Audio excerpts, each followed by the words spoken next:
آپ ہیں UP 9 news کے ساتھ، میں ہوں عادل انصاری۔ ویسے تو 2024 لوک سبھا چناؤ کو لے کر ہر طرف چرچا ہو رہی ہے۔ ایک طرف انڈیا الائنس جو کہ وپکشی گٹھ بندھن کے 28 دلوں کے نیتا ایک ساتھ جٹے ہیں، تو دوسری طرف BJP ستہ دھاری پارٹی اس کا گٹھ بندھن NDA ہے۔ ان سب بیچ پر مسلم سماج جو دیس کا مسلمان ہے، وہ کیا سوچتا ہے، وہ کیا چاہتا ہے، وہ کس طرف جانا چاہتا ہے، کسے اس بار چننا چاہتا ہے۔ ہمارے ساتھ ان سارے تمام مدعوں پر بات کرنے کے لیے مولانا ابو الفیض احمد قاسمی صاحب ہیں۔ سب سے پہلے مولانا صاحب، آپ اپنے بارے میں بتائیے، کہاں سے آپ نے پڑھائی کی، یہاں تک اس مقام تک پہنچے، کیا بتائیں گے؟ میرا نام محمد ابو الفیض ہے۔ میں نے اپنی تعلیم ابتدائی اپنے والد صاحب سے حاصل کی۔ جی۔ اس کے بعد سن 63 کے اندر میں فرقانیہ گوڈا پڑھنے کے لیے گیا۔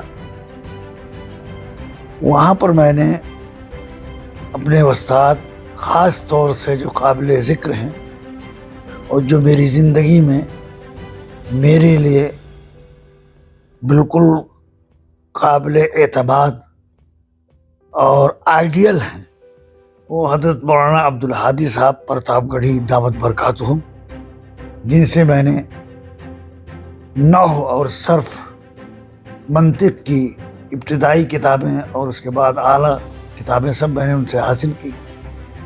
پھر میں ہمارے حضرت ہی کے مشورے پر سن 1966 میں مظاہر العلوم سہارنپور گیا۔ 66-67 میں نے 2 سال وہاں پڑھا۔ پھر وہاں سے میں دارالعلوم دیوبند گیا اور سن 1970 میں نے دارالعلوم دیوبند سے فراغت حاصل کی، اور میں نے بخاری شریف حضرت مولانا سید فخر الدین علیہ الرحمہ سے پڑھی الحمدللہ، اور تحدیث بن نعمت کے طور پر کر رہا ہوں کہ اللہ نے توفیق عطا فرمائی کہ حضرت کے سامنے میں نے پورے سال جب تک رہا بخاری شریف کی حدیث حضرت مولانا سید فخر الدین علیہ الرحمہ کے سامنے پڑھتا رہا، اور جتنی سیاہ ستہ کی کتابیں سب میں الحمدللہ عبارت پڑھتا رہا۔ اللہ کا شکر ہے۔ مولانا صاحب، جس طرح سے ملک میں حالات ہیں، کچھ مہینوں بعد لوک سبھا کا چناؤ بھی ہو رہا ہے، ایک طرف BJP کا NDA ہے تو دوسری طرف 28 دل ایک ساتھ آئے ہیں NDA کو روکنے کے لیے، انڈیا گٹھ بندھن بنا کر۔ تو مسلم سماج خود کو کہاں دیکھتا ہے، یا مسلمان اس بار کیا سوچ رہا ہے، یا آپ کے حساب سے کہاں مسلمانوں کو جانا چاہیے؟ حالات تو بڑے پرفتن ہیں اس وقت، خاص طور سے وہ تمام پارٹیاں کسی بھی دھرم سے کسی بھی مذہب سے تعلق رکھتی ہوں، ان کو ایک ساتھ ہو کر کے ایسے طور پر کام کرنا چاہیے جس سے ہمارے ملک ہندوستان کا نام پوری دنیا میں روشن ہو اور ہم ایک مثال قائم کر سکیں۔ دیکھیں، کسی کی زندگی کب آئیڈیل بنتی ہے؟ جب اس کی زندگی کے تمام چیزیں، تمام شعبے حیات زندگی سامنے موجود ہوں، اور یہ چیز تو اللہ تبارک تعالیٰ نے محمد رسول اللہ صلی اللہ علیہ وسلم کو عطا فرمائی، اور اللہ کا شکر ہے کہ اللہ نے ہم سب کو ایمان عطا فرمایا۔ ہم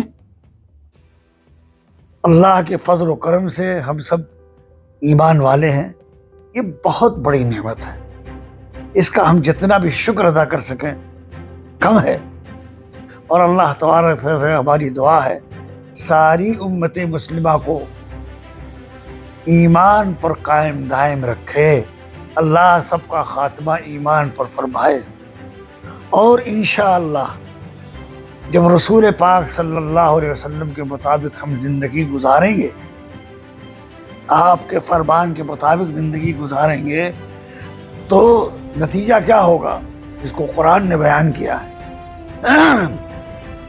اعوذ باللہ من الشیطان الرجیم، بسم اللہ الرحمن الرحیم۔ من عمل صالحا من ذکر او انثى وهو مؤمن فلنحيينه حیات طیبہ.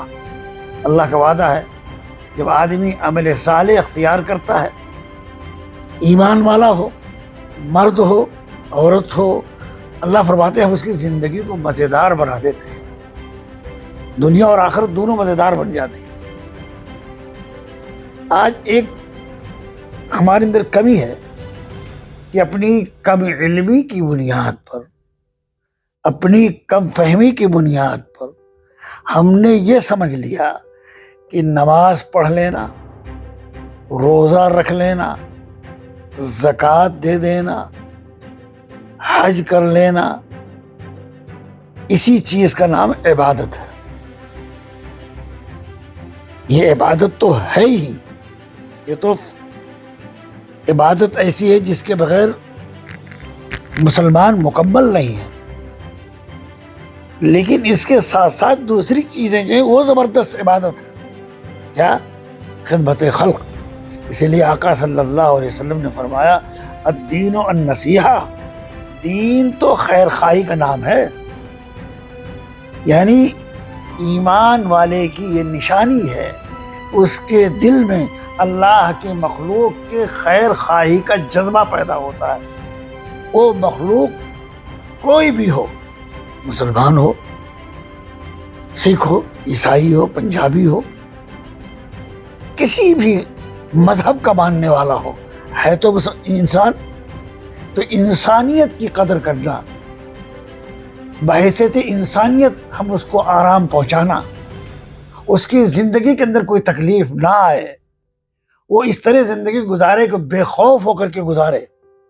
وہ یہ سمجھے کہ ہم مسلمانوں کو یہ پیغام دینا چاہیے کہ جب کوئی بھی غیر مذہب کا آدمی میرے پڑوس میں ہے تو اس کو یہ ہم اس طریقے سے اپنے آپ کو پیش کریں کہ وہ محسوس کرے کہ ہم کسی انسان کے ساتھ رہ رہے ہیں، ایسا انسان جس کے دل میں قدر ہے انسانیت کی.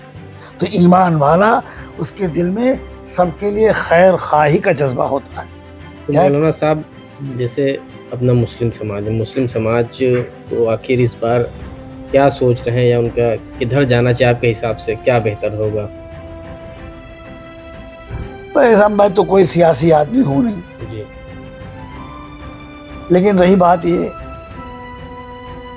ایک شعر میں آپ کو سنا دوں. جنہیں منزل پہ پہنچا کے میں خود برباد منزل ہوں. علامہ انور صابری بڑے زبردست شاعر تھے، مجاہد آزادی تھے. شیخ الاسلام مولانا حسین احمد مدنی رحمۃ اللہ علیہ کے خادم تھے، اور یہ انہی کا شعر ہے. میں نے ان کو دیکھا ہے، کئی بار اتفاق بھی ہوا ہے ساتھ میں بیٹھنے کا، سننے کا. کہتے ہیں وہ، جنہیں منزل پہ پہنچا کے میں خود برباد منزل ہوں، انہیں آیا نہیں میری وفا کا اعتبار اب تک. اور تو بات یہ ہے کہ ہم ایمان والے ہیں، مسلمان ہیں، اللہ اور اللہ کے رسول پر ایمان رکھتے ہیں. ہمارا تو یہ ایمان ہے، وطن سے محبت ایمان کی علامت ہے. حب الوطن من الایمان، وطن کی محبت یہ ایمان کا ایک حصہ ہے. تو ہر مسلمان کہیں بھی رہے، جس ملک میں رہتا ہے اس ملک کا وفادار بن کے رہتا ہے، اور اس کو رہنا چاہیے. یہ تو ہو گئی ملک کی بات، لیکن آپ ووٹ کرنے کی بات نہیں بتا رہے ہیں. آخر ووٹ کرنے کی بات جہاں تک میرا نظریہ ہے، میں ایک سوال اسی میں جوڑ دیتا ہوں. جس طرح سے ابھی سماجوادی پارٹی کے ابو عاصم اعظمی صاحب نے بھی اویسی صاحب کو لے کر جب سوال پوچھا گیا تو انہوں نے کہا کہ اویسی کو گٹھ بندھن کے ساتھ بالکل بھی نہیں آنا چاہیے. انہوں نے کہا کہ جس طرح سے گجرات میں جو ان کا اویسی صاحب کی پارٹی کا جو بھی ادھیکش چنا جاتا ہے، ان کو ٹکٹ جو بھی چنا جاتا ہے وہ کیندری منتری جو کہ امت شاہ جی ہیں وہ طے کرتے ہیں. انہوں نے ایسا آروپ لگایا تھا. ایسا ہے، وہ سب بڑے لوگ ہیں، جی جی، سیاست کے ماہر لوگ ہیں، ان کی کافی عمریں گزر گئی اس معاملے میں، ان کے تجربات ظاہر بات ہے بہت ہی زیادہ ہیں. جو کہہ رہے ہیں، آپ کو کیا لگتا ہے، مطلب مسلم سماج کو